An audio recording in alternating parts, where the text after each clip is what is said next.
Les jours passent et les révélations sur le prince Andrew s'accumulent. Cité dans l'affaire du trafic et violences sexuelles en bande organisée sur mineurs menée par Jeffrey Epstein, qui s'est suicidé en prison, le fils aîné d'Elizabeth II fait face à des preuves et des déclarations accablantes. Dernière en date, celle d'un ancien policier, qui a affirmé que plusieurs femmes du réseau de Jeffrey Epstein ont été invitées par le prince Andrew à Buckingham Palace. En 2009, CST durant son procès pour fraude financière que l'officier Paul Page a évoqué les liens étroits entre le duc et Jeffrey Epstein.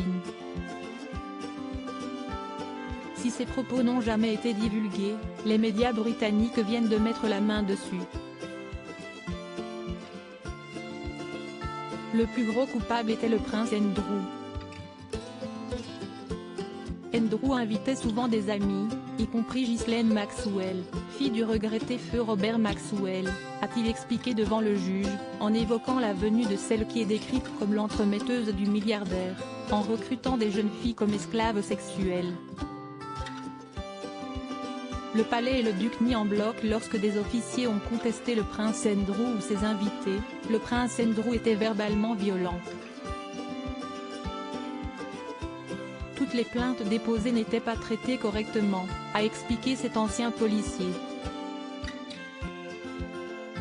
Mais Buckingham Palace réfute une nouvelle fois ces allégations, au cours du procès, qui a abouti à une condamnation pour fraude.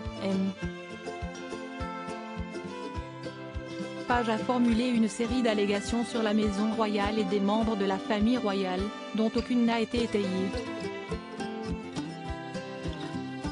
Devant l'ampleur de la polémique, le prince Andrew a fait une mise au point sur ses relations avec le prédateur sexuel, par le biais d'un communiqué diffusé samedi 24 août. Dans sa déclaration, le duc a cherché à clarifier les faits pour éviter de nouvelles spéculations sur son amitié avec Jeffrey Epstein, qui aurait débuté en 1999. Le prince Andrew a expliqué l'avoir rarement vu. Durant le peu de temps que j'ai passé avec lui, je n'ai jamais vu ou suspecté un comportement de ce type qui aurait conduit par la suite à son arrestation et à sa condamnation. J'ai déjà dit que c'était une erreur de le voir après sa libération en 2010 et je ne peux que réitérer mon regret de m'être trompé. Dans sa déclaration, le prince Andrew continue, son suicide a laissé de nombreuses questions sans réponse. C'est une période difficile pour tout le monde et je suis incapable de comprendre ou d'expliquer le style de vie de M. Epstein.